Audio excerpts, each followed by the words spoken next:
وَلَقَدْ يَسَّرْنَا الْقُرْآنَ لِلذِّكْرِ فَهَلْ مِن مُدَّكِرٍ۔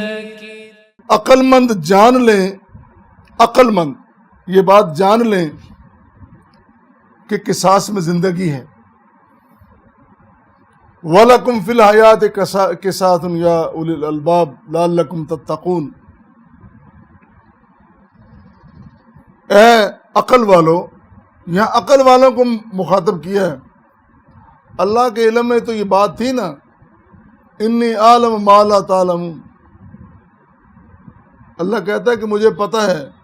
اس وقت بھی اللہ کا اعلان یہ تھا اور آج بھی اللہ کا اعلان یہ ہے کہ آنے والے وقتوں میں جو کچھ ہونے والا ہے مجھے پتا، تمہیں نہیں پتا۔ اور اللہ کو پتا تھا کہ کیسے کیسے بندے یہاں پہ اعتراضات اٹھائیں گے، سوالات اٹھائیں گے، عقل کے نام پر، شعور کے نام پر۔ تو اللہ نے مخاطب ہی اہل شعور کو کیا، اہل عقل کو کیا۔ عقل والوں، قصاص میں زندگی ہے۔ اگر تمہیں اللہ کا خوف ہے، اگر تمہارے اندر ایمان موجود ہے، تو پھر یہ بات جان لو کہ قصاص میں زندگی ہے۔ قصاص نہ ہو، قانون نہ ہو، یاد رکھو تمہارا معاشرہ جنگل بن جائے گا۔ قانون کے بغیر معاشرہ اور سماج قائم نہیں رہتے، بلکہ جنگل بن جاتے ہیں جہاں پہ لا قانونیت ہوتی ہے۔ قانون نافذ کرو، تعزیرات نافذ کرو، حدود قائم کرو، تمہارا معاشرہ بڑا خوبصورت ہو جائے گا۔ اور تمہیں یہ جان لینا چاہیے، قرآن نے جو تصور دیا ہے وہ یہ ہے کہ ایک بے گناہ یا ناحق بندے کو قتل کرنا پوری انسانیت کو قتل کرنا ہے۔ جس طرح قرآن کریم میں فرمایا انہ من قتل نفسا بغیر نفس او فساد فی الارض کانما قتل الناس جميعا۔ ایک شخص نے اگر ایک فرد کو، ایک بندے کو قتل کر دیا، گویا کہ اس نے جميعا ساری انسانیت کو قتل کر دیا۔ کتنا بڑا جرم، کتنی بڑی سنگینی اس فعل کی، اس عمل کی، اس جرم کی اللہ نے بیان کر دی۔ اور اسی طرح فرمایا وَمَنْ أَحْيَاهَا فَكَأَنَّمَا أَحْيَا النَّاسَ جَمِيعًا۔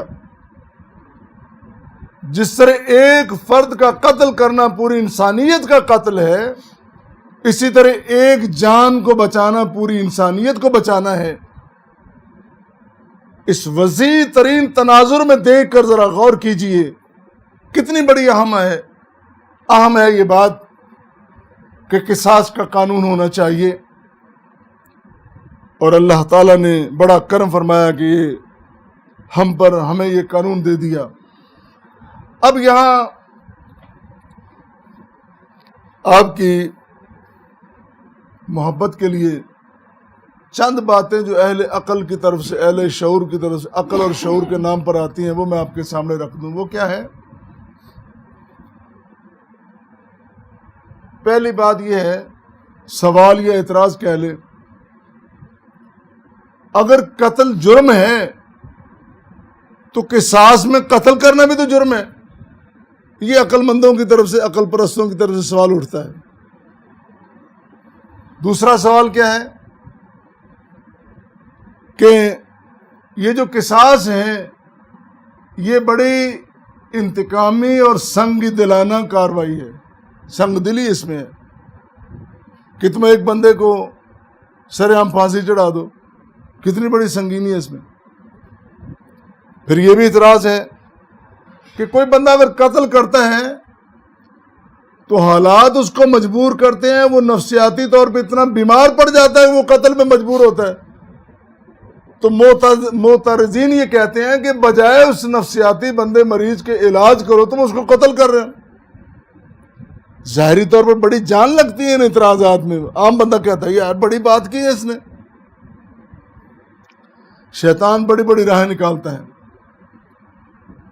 اور پھر چوتھا اعتراض یہ بھی ہے، تو یہ تو 1400 سالہ پرانا قانون ہے، اس وقت حالات اور تھے، آج اور ہیں، بدلنا چاہیے نا. پھر یہ بھی اعتراض آیا کہ قصاص کے بجائے اگر اس کو قید کر دیا جائے تو یہ ٹھیک نہیں ہے، قتل ضرور کرنا ہے. تو آئیں تھوڑا سا اس کا جائزہ لیتے ہیں. نمبر 1 کہ اگر قتل جرم ہے تو قصاص بھی وہ بھی تو جرم ہے. ان کی خدمت میں یہ گزارش ہے، ان دوستوں کی خدمت میں، ایک مریض ہے، اس کے جسم کا ایک حصہ متاثر ہوتا ہے، وہ تکلیف اتنی بڑھ جاتی ہے کہ ڈاکٹر تجویز کرتے ہیں کہ اگر یہ حصہ نہ کاٹا گیا تو باقی جسم نہیں بچے گا. ڈاکٹرز کے کہنے پہ کرتے ہیں نا. انسان خود لکھ کے دے دیتا ہے کہ میرا جسم کاٹ دو، میرا بازو کاٹ دو، میری ٹانگ کاٹ دو، کہتا ہے میرا باقی جسم بچ جائے. اسی طرح مجرم جو ہے وہ معاشرے کے، سماج کے جسم کا وہ فاسد اور خراب حصہ ہے جس کو کاٹنا بڑا ضروری ہے. اگر نہیں کاٹے گا تو باقی بچے گا نہیں. اسی طرح دوسرے اعتراض پہ آئیں کہ بڑی انتقامی کارروائی اور بڑی سنگ دلی ہے. تو یہ سنگ دلی نہیں ہے، انتقامی کارروائی نہیں ہے، بلکہ ایک جرم سرزد ہو گیا، ایک فساد کی فضا قائم ہو گئی، ایک تاثر بن گیا کہ طاقتور کمزور کو مار رہا ہے، تو اس کو روکنا، اس کو سزا دینا سنگ دلانا اور انتقامی کارروائی نہیں، بلکہ اس فساد کی آگ کو ٹھنڈا کرنا ہے. ورثائے مقتول کے دلوں کو تسکین پہنچانا ہے، پورے معاشرے کو یقین دلانا ہے کہ یہاں نظام قائم اور عدل موجود ہے. اسی طرح تیسرا اعتراض جو تھا کہ قاتل نفسیاتی مریض بن جاتا ہے، وہ اپنی نفسیاتی مسائل کی وجہ سے وہ اس فعل کی طرف جاتا ہے. بات اور عرض یہ ہے کہ اگر آپ قاتل کو یہ آسانی دے کر اور یہ سہولت دے کر اس کو سرٹیفکیٹ دے دیں نفسیات کا، کون سا مجرم باقی رہ جائے گا؟ جتنے جرائم ہیں، جتنے جرم ہیں، جتنے مجرم ہیں، ان سب کے پاس کوئی نہ کوئی وجہ موجود ہوتی ہے. ہر مجرم، ہر قاتل، ہر ڈاکو، ہر چور، ہر لٹیرا کوئی نہ کوئی سرٹیفکیٹ لے لے گا کہ میں تو یہ نفسیات میں ایسا ہو گیا تھا، مجھے بھوک نے ستایا میں چوری کر رہا ہوں، مجھے پیاس نے ستایا میں اس لیے چرا رہا ہوں، میرے بچے بھوکے لہذا میں ڈاکہ مار رہا ہوں، میرے لیے جائز ہے، میں مجبور ہو گیا تھا کہ میں ایسا کروں. ہر مجرم کو ہمیں پھر یہ سرٹیفکیٹ دینا پڑے گا، ایک کو دیا تو. یہ بھی اعتراض بڑا کمزور اور بڑا ہی ناقص ہے. اسی طرح اگر یہ کہیں یہ قانون تو بڑا پرانا ہے، 1400 سال ہو گئے، عرض یہ ہے انسان اس کا ڈھانچہ بنانے والی ذات اقدس قادر مطلق خالق کائنات ہے. اس نے یہ جو انسان کا ڈھانچہ بنایا، مشینری بنائی ہے،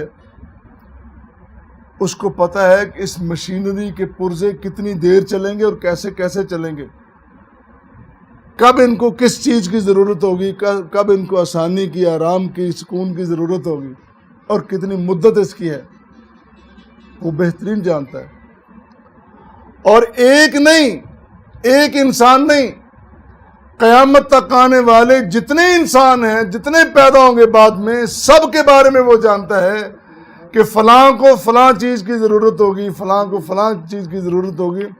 آج سے 1400 سال قبل اس نے جو قانون بنایا ہے، آج سے 1400 سال بعد یا ہزاروں سال بعد بھی، جتنا بھی وقت یا جتنی بھی مدت لگے، یہ نظام ان کی رہنمائی کرتا رہے گا۔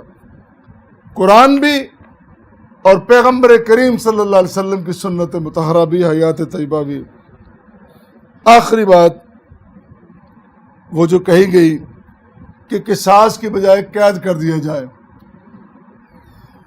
تو عرض یہ ہے کہ قید کرنے سے مسائل ختم نہیں ہوتے، قید کرنا کسی مسئلے کا حل نہیں ہے۔ کتنی جیلیں بڑھاؤ گے اور پھر ساتھ ساتھ تم قوانین بناتے جاؤ گے کہ قیدیوں کو یہ سہولتیں میسر ہونی چاہیے۔ ہمارے ملک میں جو ہمارے حالات ہیں، غریب آدمی وہ بہتر سمجھتا ہے کہ گھر کی زندگی سے مجھے جیل میں ڈال دیا جائے۔ ہر بندہ کہیں گے مجھے ڈال دو جیل میں تو وہاں جانے کے لیے تیار ہوں۔ یہ کوئی عقل مندانہ رائے نہیں ہے، اور نہ یہ ایسی بات ہے۔